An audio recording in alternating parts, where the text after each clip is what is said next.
Good morning and good afternoon or good evening. Welcome to this Areopa webinar. I am Bert Verbeek. I'm your moderator today. And this is already the 105th Areopa webinar of the World Change.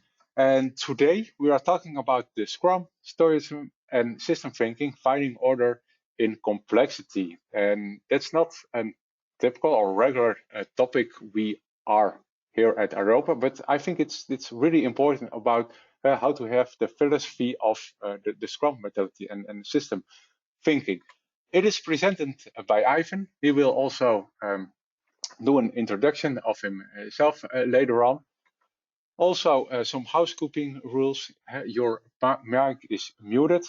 If you have any questions, you can post it into the chat window, into the question window. I've spoken with Ivan before this webinar, and the Q&A will be at the end of this webinar. This webinar will also be recorded and will upload it onto YouTube.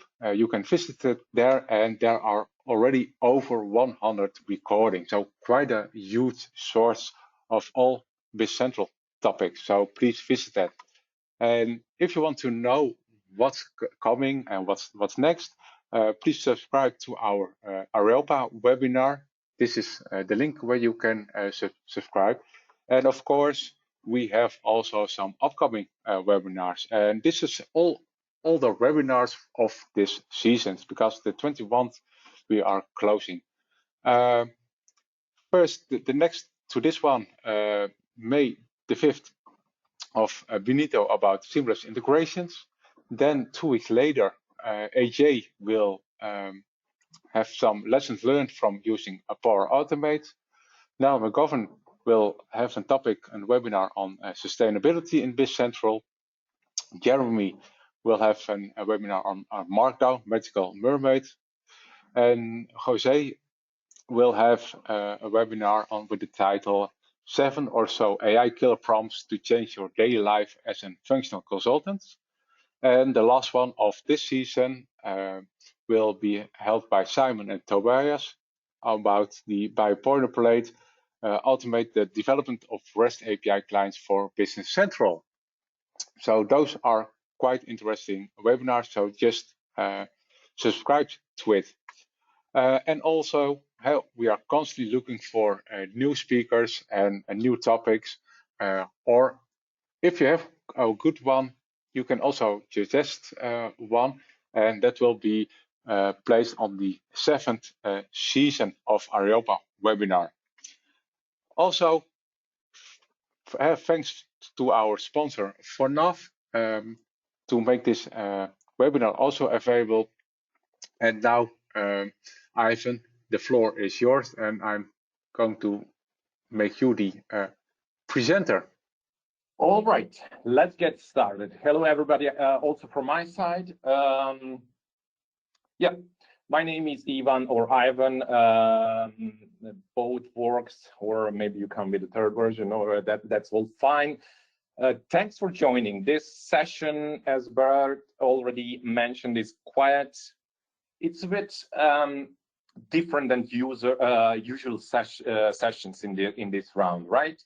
I will explain in a couple of slides what was my idea, what drives me to bring in this topic like this. Yeah, it will be a bit more clear in a couple of slides. I also wanted to spice it up a bit with this philosophical side as well. I wanted actually to spice it up in a positive way.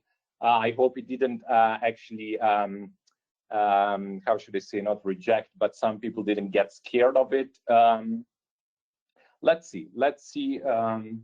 I hope, I promise it will be fun, interesting, and I hope you will also learn something about engineering management. Yes, subtitle is Scrum meets Stoicism in Business Central. So let's get started. Table of content is also quite scary, you might say. There is a number of, but Don't be scared. These are basically, so not every point here has a couple of slides. So these are basically slides that we have. We will go quickly through them.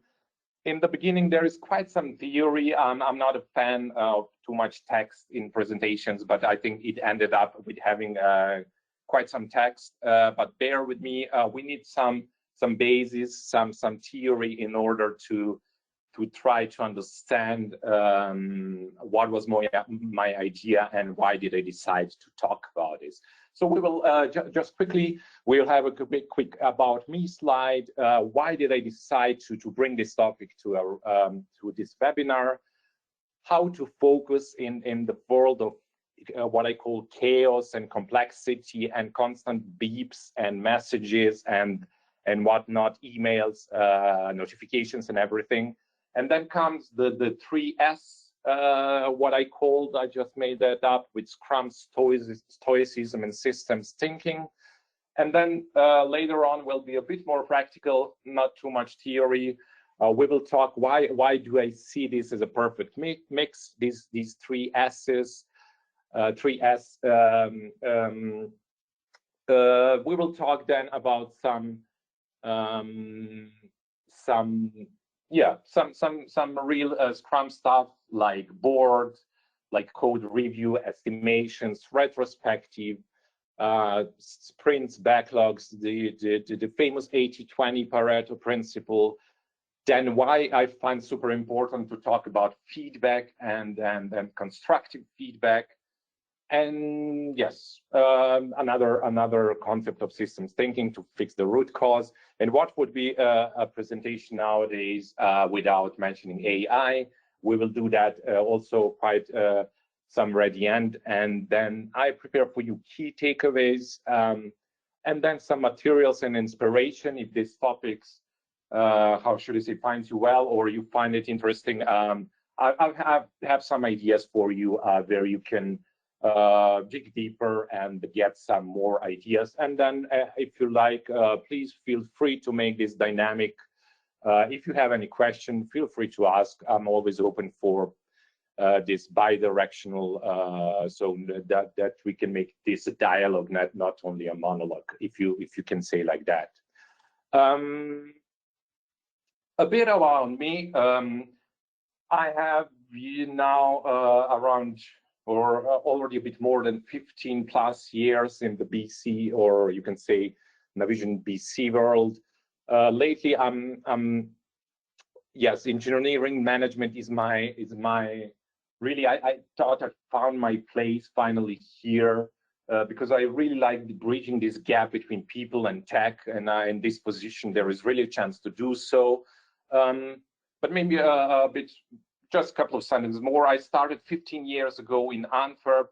I guess this is a good city to start a career as an app developer. I was really lucky to meet Waldo. Actually, the first company that I worked in Antwerp, we were not in the same company, but we were part of the how to say it, parent company, or I don't know how to say it. And I met Waldo then, and you can say I got back then as an intern, already infected, or how to say it, and excited about BC, and that along with BC Tech Days in Antwerp really is holding me now 15 years later. I'm still in this area. Yes, maybe not too much. I have experience as with Microsoft partners and also end users, quite a mixture. With end users, I find myself a bit more, how should I say, I like to be close to the users, to see their happy faces, to see the results of the work directly. So yeah, I'm right now working for an end user in home care sector, and as here is nicely explained, focus on making complex systems like business central work, not just work, but work well for people. Yes, I'm passionate about Scrum, and I found this mixture with Stoic philosophy and systems thinking. We will talk about it. So, yeah, I had customers where I lived around in different countries like Belgium, Denmark, Germany, States, customers from Spain, so all around Europe. So quite extensive experience. And let's see, what did I make out of this experience? As I said, why this session at Areopa Webinar? AKA, we want to see some code. So that's what developers are saying. So where should I start? In the AI-driven world, I really think that engineering mindset and team collaboration will matter more than ever. So we have to maybe zoom out a bit. In this session, I would like to talk about how we do stuff. So not what we do. We are all good developers. We all can write good code, hopefully test automation and so on. But I would really like to focus on how we do stuff, right? As I said, in today's world, I really think this makes sense. You will tell me at the end if this works for you, if you find it interesting or not. A couple of sessions ago, Christian Lenz did a similar session about elastic leadership. I liked it a lot, and yeah, I want to. You know, in BC world, I always hear, we are only BC developers. There is always this only. I really like to bring a bit more engineering mindset, and you know, I always think about Vieco did this story a couple of years ago at BC Tech Days. Vieco is anyway a lot busy with .NET and so on, other programming languages and so on. And he said the story, hey, and you meet about BC Tech Days was it?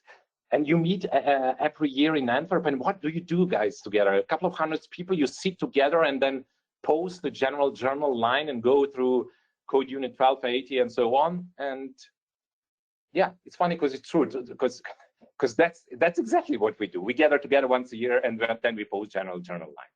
Of course not. So I would like to bring another perspective and bring this to a completely different level. I don't know how does it feel for you, but as I said, small disclaimer, I'm talking about end user environment. So I understand a lot of people in this community or in BC Tech Days also community, they work for Microsoft partners or ISVs and so on. I think this is definitely, you can implement it also there, but I just want you to know that I'm talking about end user perspective. So where you have a fixed team, a fixed system, and you do also support and a lot of different stuff. So why do I say all of this? Because every day in my work feels like, every single day feels like firefighting. And I assure you, it's really like that. Every single day. So I'm not sure if it's by Microsoft at Microsoft partners like this or something, but this is really the feeling. There is urgency everywhere. There is cross-functional friction. Product owners are pulling one way, then stakeholders another. I don't know, CTO on another side. So there is really, I call it chaos. There is this chaos and constant stream of beeps, buzzes, notifications, pings. Can you have a look at this page? This add-in doesn't work, and so on. So it's really incredible. Another thing, once again, I'm not sure is it only with end users or not, but there are too many meetings. I could make a session about meeting culture. Yeah, I don't know. Meetings should all have structure, should all have agenda, should have a loop, outcome, and only the meaning. So meetings that bring value should be. If you see a certain meeting doesn't make sense, please bring it up. It will maybe hurt someone that happens with me all the time, but bring it up. Let's make all meetings constructive and only have meetings that are really needed. And then, of course, changing priorities. That's everyone can I guess confirm this. So yeah, I see this as a constant chaos, complexity, firefighting mode. And how can we at least try to bring some structure, to bring some clarity, and so on. So today we will focus on this part here. So we come from daily chaos, urgency, firefighting modus. We all need more focus and clarity, and that's where my ideas are here. Yes, kicking in, and then hopefully at the end we have better decisions, clearer thinking, sustainable pace, and then we can say less space for burnout or whatever. Yeah, I mostly mentioned yes, that we need focus on clarity. Then comes Scrum, Stoicism, and system thinking with rhythm and structure, with resilience, and with bigger picture. So hopefully this combination that I came with will help us go through this chaos. So a little bit about defining what all these three areas are. So I think most of us know Scrum is an agile framework for developing and sustaining complex products, you can say, and it helps us inspect and adapt. Then we have Stoicism, this philosophy that I'm really interested in recently. And as I said, don't worry, we don't have to go too philosophical, but I think some concepts are really. I was really when you read a Scrum book from Jeff Sutherland and you read a Stoic book, then you see, hey, this is actually related. Why don't we talk about it? So that is the part of reflect and respond. And systems thinking is just to zoom out, see a bigger picture, have a holistic approach, and redesign when necessary, right? Let's go a bit of theory. This is the part that I mentioned. It's going to be some text there. There with me, we will quickly go through it. Yes, once again, Scrum is an agile project management to structure that helps structuring work, managing, and it's based on a set of values, principles, and practices. This name, you probably know, Scrum is name taken from rugby. And that's this parallel with rugby team trying to go or how to say, to go forward on the field every 10 yards, or I don't know how does it exactly work. That's exactly what we want to achieve in Scrum, moving in this continuous increments, small values, always moving forward to having a sustainable product, to build value for our customers and achieve the final goal.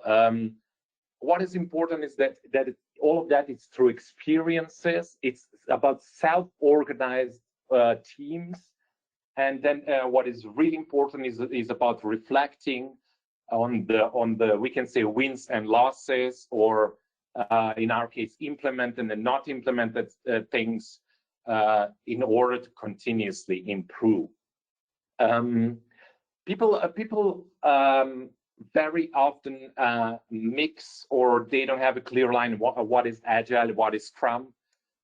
Yeah, that's fine. It's not like we are going to save the world with this, but maybe to bring some more clarity.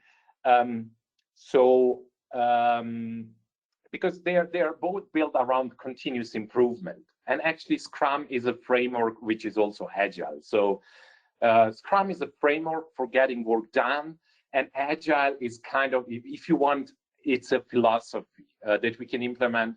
So even Scrum is philosophy, not only Stoicism, you can say. And the Agile philosophy centers around continuous incremental improvement through small and frequent releases. Where you can say Scrum and Agile, they differ in that Scrum has a so-called Scrum guide. There is really a document of I don't know how many pages where it's defined, strictly defined. I think co-creator of Scrum, Jeff Sutherland, sometimes goes too far and says, if you don't implement every single step of this framework, it's not going to work, and things like that. I'm not sure if you should be so strict. So a lot of people say, let's implement what works for us. The rest we can leave. But I think at least light framework should be definitely like steady, and then the rest you build around it you can then align it with your own needs, right? And Agile has its own so-called manifesto, and I like to mention this as well here. These are four principles. I guess everyone who is interested in Agile knows them. It says individuals and interactions over processes and tools. So individuals and interactions, yes, very important. I hope you get a point. Then next one is also quite straightforward. It says working software over comprehensive documentation. Attention, that doesn't mean you shouldn't document your features, so you shouldn't do a release notes or whatever. But when you're in a situation to choose to prioritize, I would also always prioritize working software over documentation of 80 pages, right? Once again, it doesn't mean that you shouldn't do documentation at all, but your focus is on working software, quick releases, making customer happy. And when I say customer, Jeff is also mentioning this in his book. It's please don't. Customer can be different in different contexts. It's not always customer really who's buying. Maybe you consider your users within the company your customers, or in certain cases you consider stakeholders as your customers, or depends on context. I think Jeff in this book said, because he is insisting on implementing Scrum even in personal life, right? He says, okay, when I have to organize, I don't know, he's already married, but let's take this example. If I'm organizing this wedding ceremony according to Scrum, then your customer is your wife or something like this. So please don't be please try to understand customer in a wide sense. Then the third one is customer collaboration over contract negotiation. Once again, contract negotiation doesn't mean directly with your customer. It can mean with stakeholders, whoever your stakeholders and customers are. And then the fourth one is extremely important, not in only in Scrum, in Agile, in any kind, in extreme programming, in anything that has to do with Agile, is responding to the change over blindly following a plan. So that's extremely important. If you want Agile mindset, responding to change, recognize it, prioritize it, and decide what to do about it. Don't ignore it. On the other hand, don't blindly, I don't know, put it live. So recognize it, and then try to make a fast decision. How are you going to tackle this, right? I'm looking at the time. We should definitely move forward. Yeah, a bit more of theory. Maybe we can go through this one very quickly. Scrum is based on empiricism, so experience and what is observed, and then constant thinking. So every sprint is another chance to be better. So that's also somehow I find that philosophical. So imagine you have every 2 weeks to do better job than you did it in previous 2 weeks. You sit together with your team in your retro meeting, you discuss openly, and you can be better every single 2 weeks. How how great is this concept? So simple, but so great. Lean thinking is, of course, very important. It's a reducing base and focusing on essentials. That's, I don't know, I don't have anything to add to this. That's self-explanatory. And yes, during this process, reprioritizing, having short release cycles, and constantly, once again, constantly learn and improve, right? Yeah, this is just a simple, you can say very simple picture of Scrum process. Yeah, let's super quickly go through it. It's important to make distinction between product backlog and one moment, sorry, I wanted to mark something, but it didn't work. Between product backlog here and sprint backlog. So product backlog is the big backlog. So every single thing that your product owner planned for you sooner or later to be done. And sprint backlog is what is prioritized, what is committed with your team. You sit together in this sprint planning meeting with your PO, with your Scrum Master, and you together, based on priorities, always you will hear this word priorities, priorities, priorities a lot in this session. This is what is done here, committed here in sprint backlog, and then you agree, you commit yourself together, so you have a commitment, this is what we are gonna do in next 2 weeks. And then that's closed, that's something steady. I'm a big fan to try to really plan, and because you know this is antagonistic, or how to say it.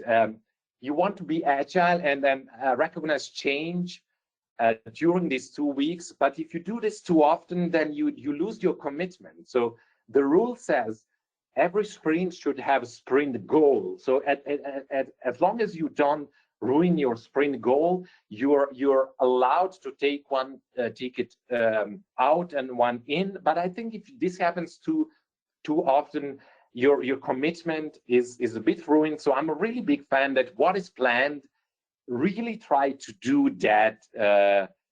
Really try not to change too much your commitment. There are different opinions on this. We can discuss it, but this is at least my take on this. Let's move forward. Scrum Master is one of the roles. The team development team, product owner. There is 1 to 4 week sprint. I think 80% of people are doing 2 sprints because that's not too short nor too long. Yeah, and then at the end you have finished work. This is so-called increment. This is the value that you brought in these 2 weeks, a value that you brought for your customers. And that's something that they can hopefully use directly. Sprint review and sprint retrospective are quite common, and of course daily stand-up. Please don't forget daily stand-up. I really find very important, but as I said, we would have to move more or less faster. So I would not go too deep. It's worth mentioning sprint review and sprint retro are extremely important meetings. In sprint review, you're showing your users, your stakeholders also as well, or whoever is interested, what have you achieved? It's a small demo of your things you achieved in the last two weeks. It's a good shout out. Hey guys, this is ready for you. So it's not about controlling someone. That's really important to say. It's about showing what has been achieved, what is the value, what is the increment that we added to our product. And sprint retrospective is the meeting that happens every 2 weeks, where you sit together with your team and discuss, give feedback to each other. But I will come back to this topic, so we don't have to lose much time here on that. Let's quickly philosophize a bit, if you say it like that.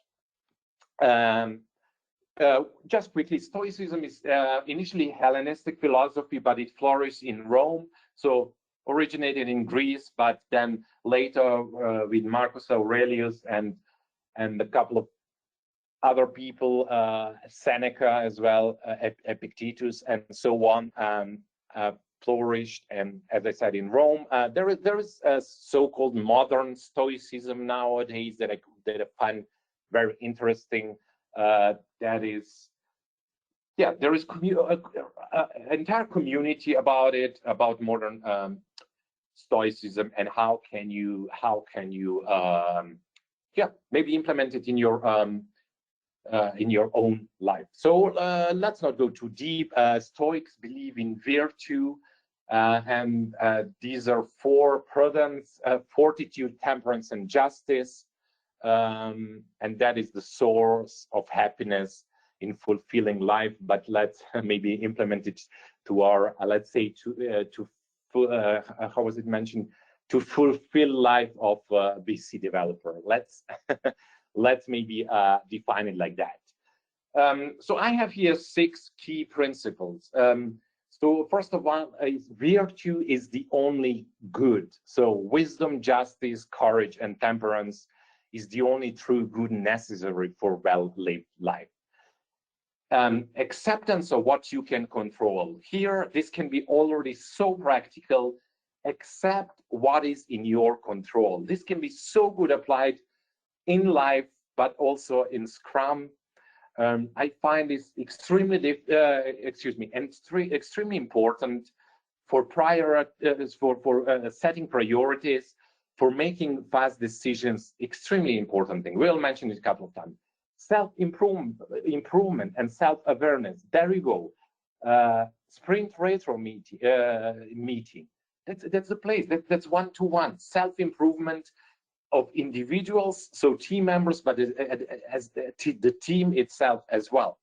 So the next, so we have 3 more: mindfulness and present moment focus. Well, you can say this is a bit of, I don't know, mindfulness. Everyone talks about it, and nowadays it's bullshit. But present moment focus, I find it really, really interesting. I think we have our daily, right? That's daily meeting of 15 minutes, but I see the people, I see my colleagues there, and I can bet their attention, their thoughts are completely somewhere else. They're not present. So 15 minutes meeting, you can be present and focus on this moment, no? And I would add active listening. Active listening in nowadays with all this big chaos I'm talking about. Active listening, so easy thing, but a very rare, so very few times people are really actively listening to their colleagues, to their whatever partners and so on. I find that really, really important and very, very applicable, especially for remote teams. No, when we were more and more teams, my team is actually mostly remote. That's very important. In the past, we were meeting, you can say live. We were all together in the office. You can feel the body language, the vibe, the energy. Now there is no something like that. So I think really, really, really important in remote setup, in Scrum setup, to be present and to actively listen. Strength in the face of adversity is the next one. Yeah, I don't have anything to add. Adversity is actually, all this chaos and complexity of every day, I see it like that. And resilient mindset and coping with hardship and challenges is very, very important. And then once again, or at the end, we have relationships and social cohesion. There you go. Scrum is all about it, building good team member relationships, building good vibe. Happy teams are only performing good, so quite important. And really, I hope you see it like that. But when I read like this, it's completely applicable to Scrum and to your private life as well. And let's quickly talk about systems thinking. That will be a bit more theory, and then we are jumping to some really Scrum specific stuff, right? Systems thinking is a holistic approach, where its interconnectedness of elements is very important. It's very important to see a bigger picture and then to relate all these smaller parts into one big complex picture. I think we as developers, we are sometimes too deep. We see only the end of this chain, and we are focusing on fixing, so pressing the button, and then tomorrow the same thing happens. I'm asking, guys, why don't we fix this? Why don't we take more time and fix the cause, not the symptoms? So we don't have to press the damn button every single day, right? Why don't we think? Why don't we zoom out and see the bigger picture? Yeah, it's useful for tackling complex problems, understanding how systems evolve, and making informed decisions, right? So once again, an end user, your system is quite complex. You have web service, you have interfaces to a lot of different systems. There is no documentation mostly about it. There is some developer did it 3 years ago, right? There is, I don't know, some middleware, there is BizStock Monster and so on. Having a bigger picture, understanding the full picture is extremely important. A couple of tools here of a system thinker, right? Instead of disconnection, interconnectedness. Thinking circular, not linear. That's really what Scrum is. Everything actually in life, in nature, has cycles, has beginning and end. We will come back to this point shortly. Don't think in silos. Think about emergence, silos, or having closed so circles, but closed circles. That's in engineering management community. This is really a big topic. So think about wholes, not parts. Once again, think synthetic, or how to say it. Think about synthesis. Not well. Of course, you need analysis, but then later on, you definitely need a bigger picture, right? And then last but not least, once again, it should not be isolation. It should be relationships. You should be able to find it, connect it, document it, present it, have a common understanding within your team. Try to have shared knowledge and not keep knowledge only with one person, and so on, right? And one more slide about this topic, I promise. Once again, most of it, it's been already mentioned. Holistic view, having all aspects, parts that influence in each other, dynamic systems, not static, feedback loops. There we go. This is what Scrum is. Agile is about loops. It's about improving, being better, right? Casual relationships and focus on patterns. Super important. When I put all of this, or maybe not all, most of these things together in this slide, it all somehow comes together, no? So Scrum is even here shown as a circle. We have our sprint planning, we have our daily Scrum. Step by step, we are going closer to the goal. We have the sprint review of what we have achieved. We have the retro, how can we better in next 2 weeks. We have product backlog, which is then later then minimized to be a sprint log, and then you have increment and demo. You have your sprint cycle, and then everything, all these concepts of systems thinking, and then partially with Scrum come together with its feedback loops, interconnectedness, acceptance of what you can control, patterns. I just realized I have them too, but that's exactly the thing. So they come together. So right, I copied actually from two different slides, but circular synthesis and so on, self-improvement. It's all about that, right? Let's see now. We are now done with the. Well, of course, there will be also still theory, but we are done with purely theoretical part that deserves a bit of confetti. Bear with me. we are there. It is gonna get a bit more technical, at least I hope it is still interesting for you, right? Scrum board. This is the central place for a Scrum team. This is like a holy spot. This is where we show where we are in this sprint. It shows everything transparent. If you're on site, so in the office or remote using Jira or any other tool, this is where you show to the world transparent what did you plan in this sprint, where is a certain ticket. You don't have to ping me 15 times in Teams or email. Have a look at the board. Where is your ticket? Is it in testing phase? Is it maybe blocked with a certain impediment, and so on? And this is a one-to-one state of where you stand in your sprint.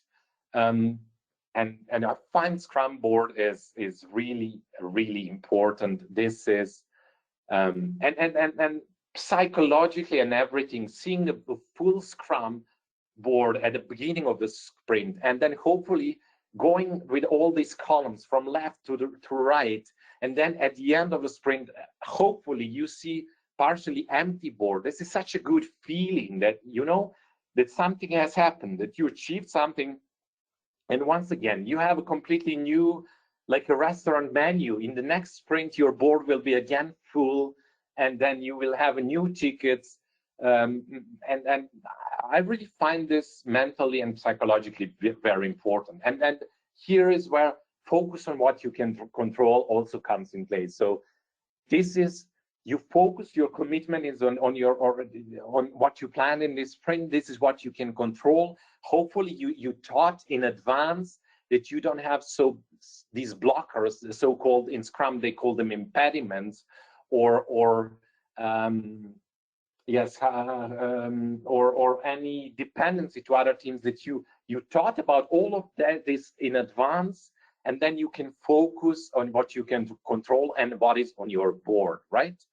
And this is extremely good. It matches your real status of your ticket, so of your development, whether you're already in AL, so you're in Azure DevOps, your development will be in your either feature branch or your sprint branch or your release branch. So this is all one-to-one. So every column on your Jira, or maybe you don't use Jira, on your Scrum board is one-to-one. And then Jira or any other system ticket is explaining business value.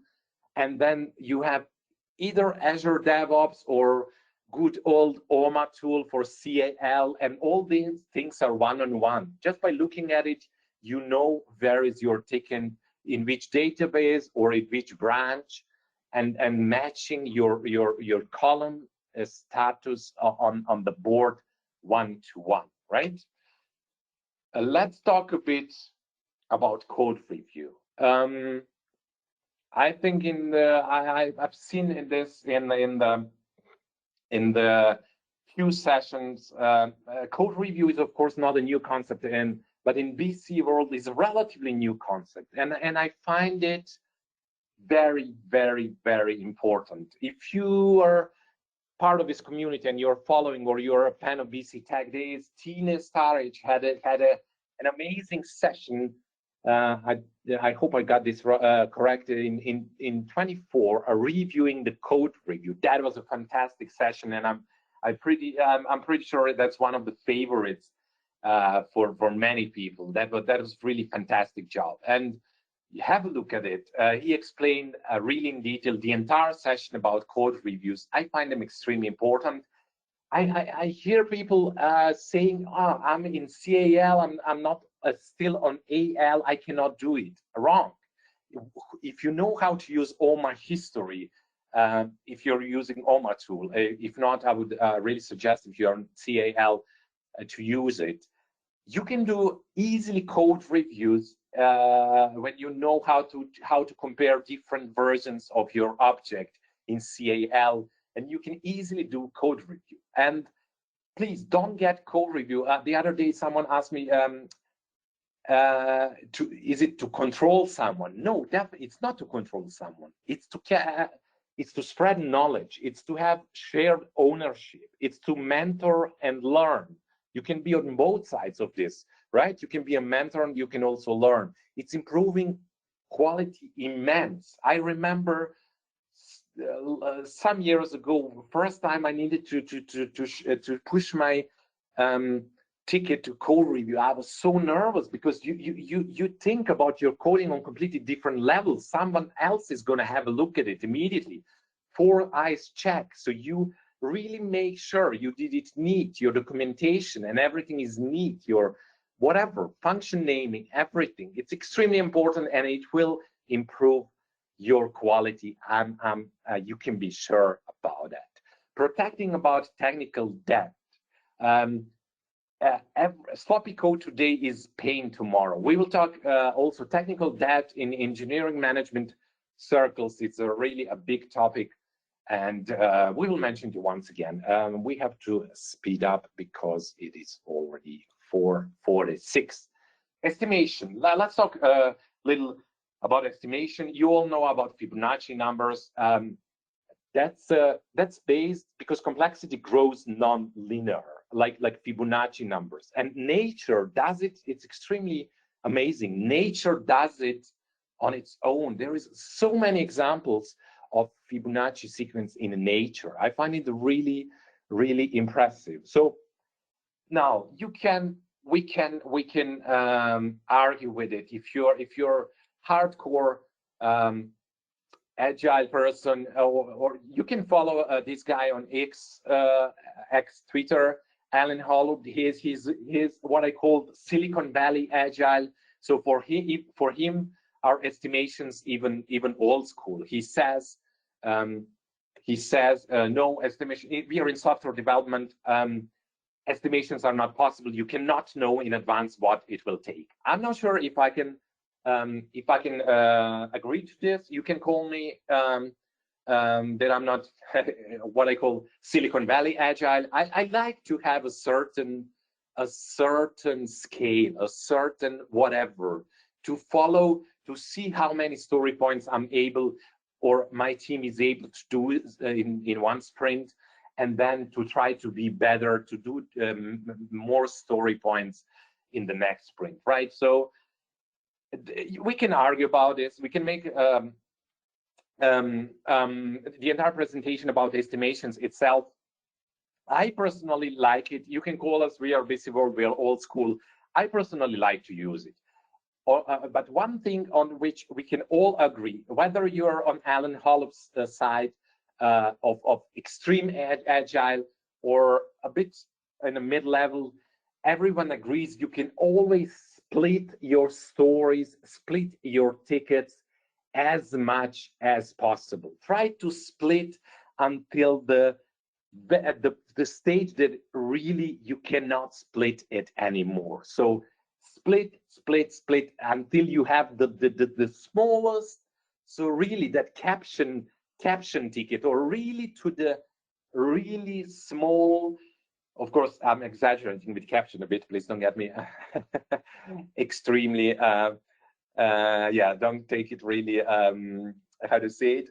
Really hard. But try to split as much as possible. It leads to better understanding. It leads to faster feedback. It leads to less risk. Let's go forward, guys. I love this. I love this slide. So, this is about having honest feedback in your retro meeting, and originally formulated by Norm Carth in his book Project Retrospectives, a handbook for team review. These are quite heavy words, but bear with me. Regardless of what we discover, we understand and truly believe that everyone did the best job they could, given what they knew at the time, their skills and abilities, the resources available, and the situation at hand. Really, I don't know. I would need a couple of minutes again to think about it. I really find this is the core of Scrum, thinking about no one does bad job on purpose. There is no human being that wants to be bad on purpose. We have in Scrum to make such an environment that everyone can shine, that everyone can be the best version of themselves. And this especially is important for underperformance, right? We want to build supportive and growth-oriented environment where we will all thrive, and no one does this on purpose, right? I find that very important. And here I just mentioned once again, active listening in retrospective, in every of your meetings, it's really important. I would gladly discuss this, but we have to move forward. The concept of Memento Mori is I guess, most people can know about it, right? That says Memento Mori says that time is limited, right?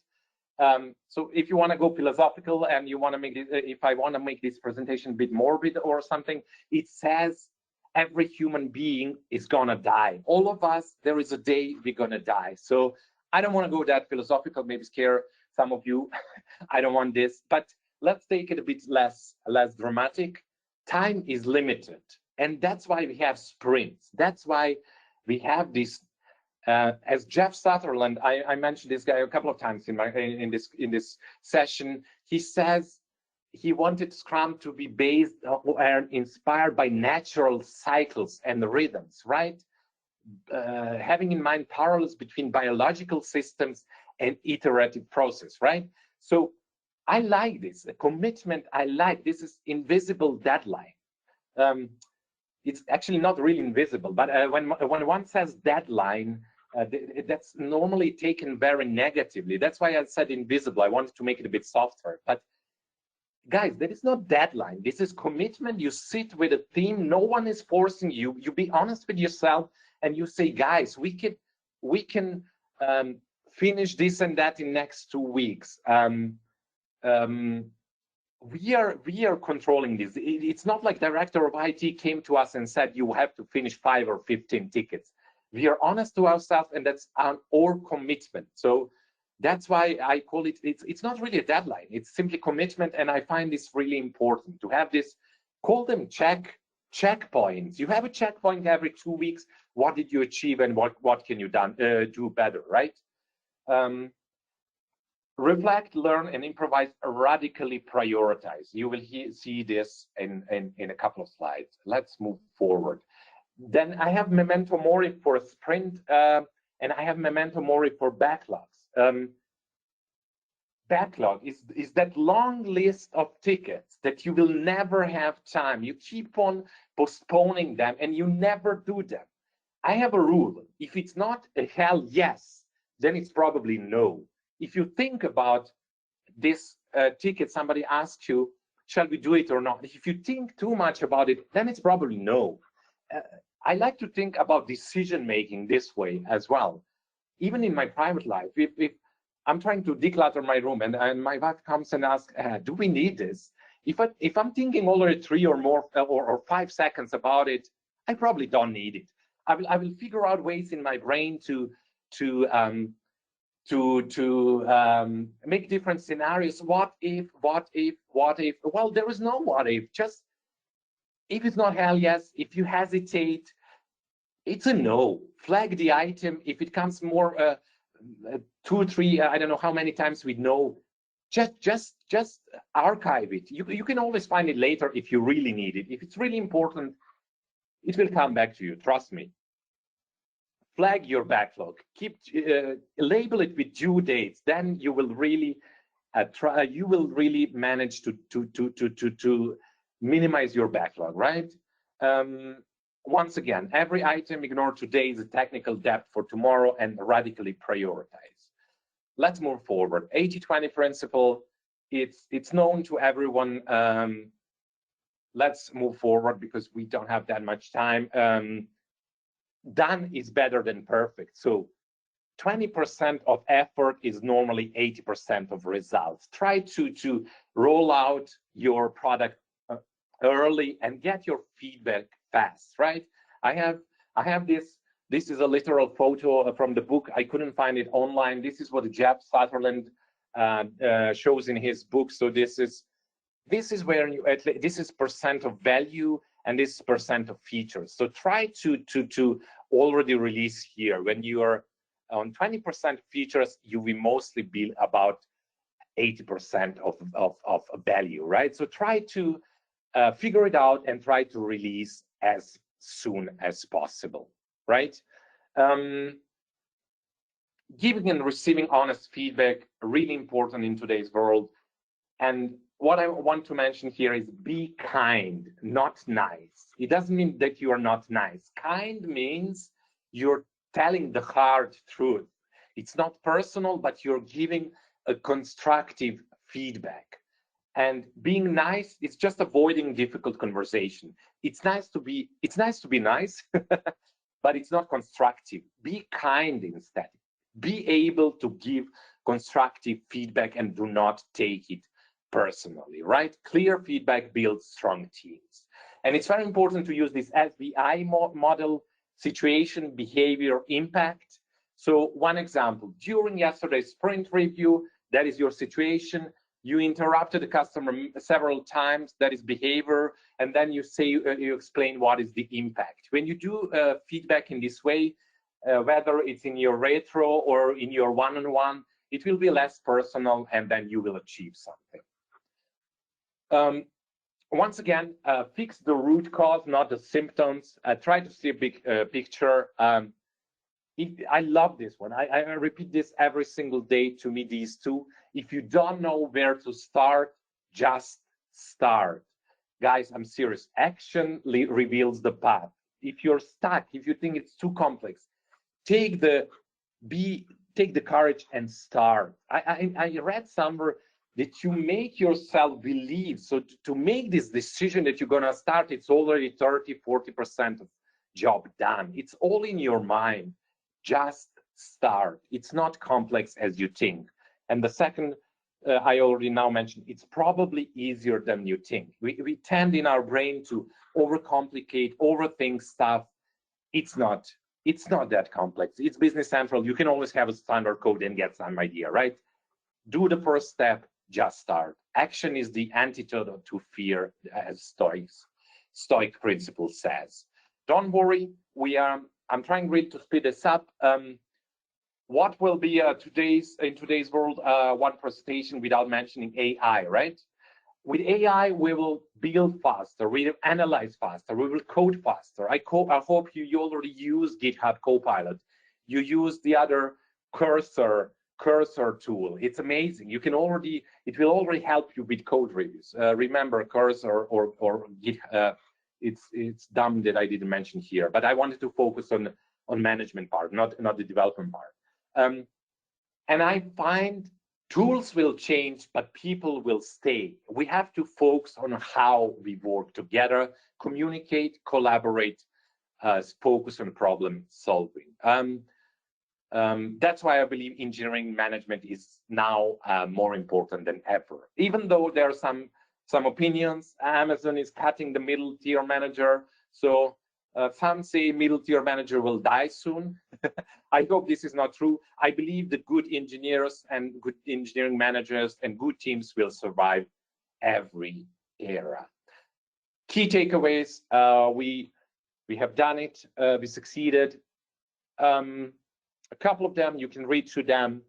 Focus, stay centered, Scrum brings clarity, do everything in these clear cycles, be owner, have ownership, be a stoic a bit in your private as much as professional life. Have a look.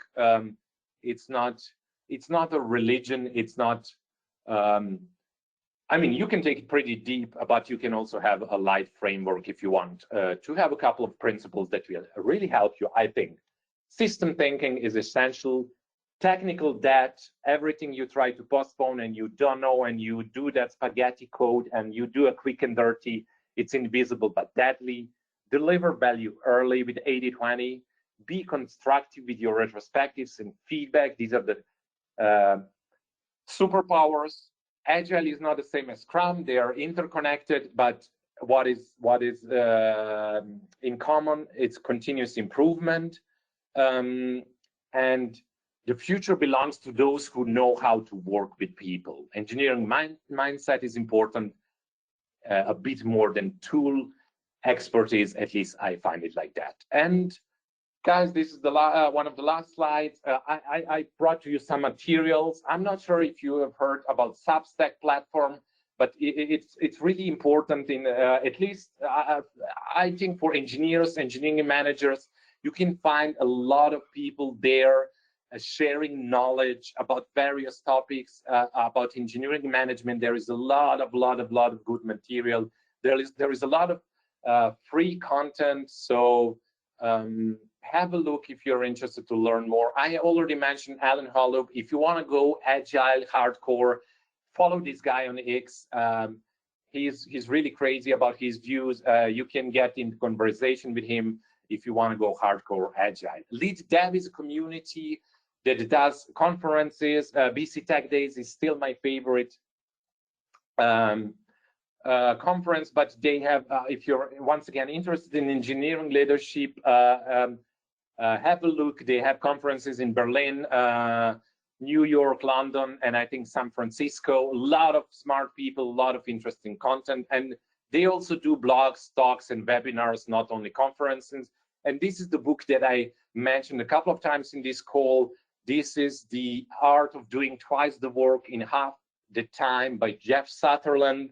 He's the co-creator of Scrum, and you can find in this, let me check, I have the book here in front of me. In around 200 pages, you can find everything about Scrum you need. And I guess this deserves a drum roll for the end.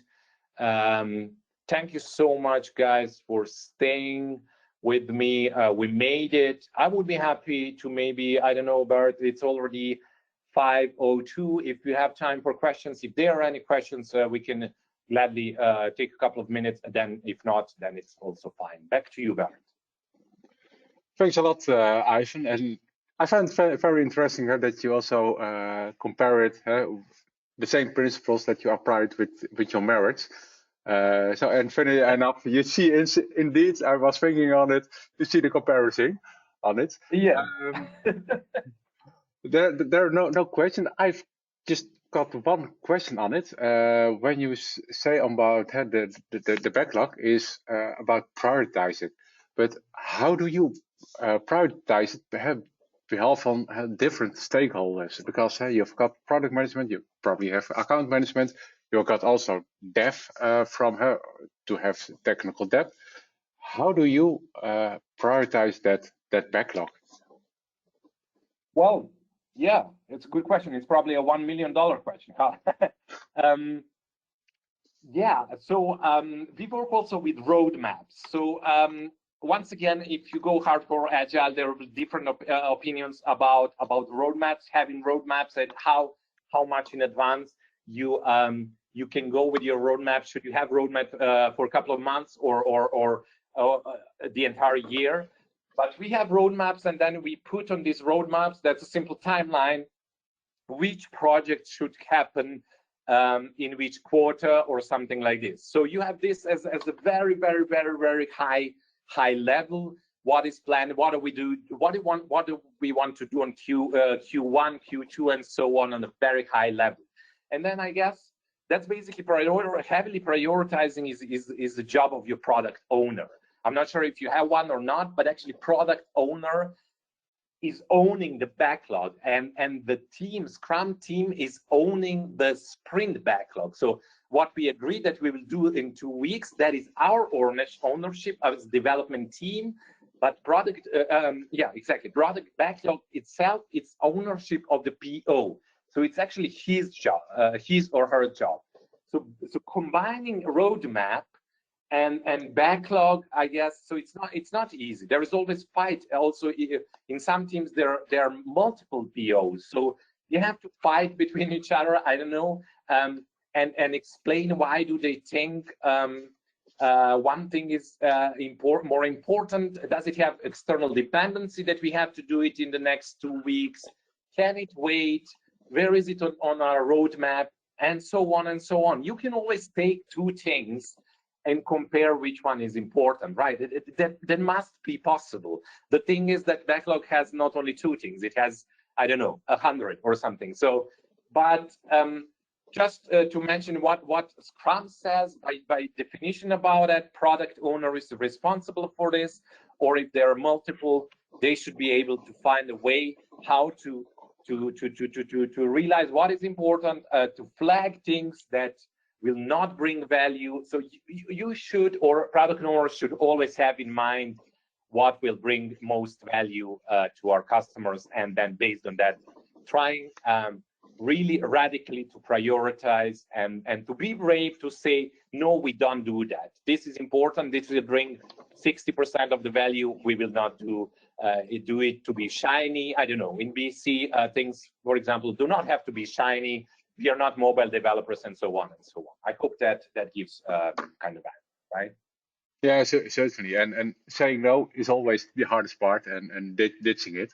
So indeed. So good. So good. Saying no, sorry, this is also one of my favorites. Thanks, Bert, for bringing it up. Have courage, be a stoic, and say no. But I'm serious about this. But it doesn't mean you have to say no to every single thing. But if you think it's not important for now, people will even respect you more if you're able to recognize when to say no. I'm serious about it. There are people, they're specialists that they say every time, yes, I will do that. Yes, I will do that on the weekend, on the evening. That is not how we want to work. Try to prioritize and be able, have courage, be a stoic, and say no.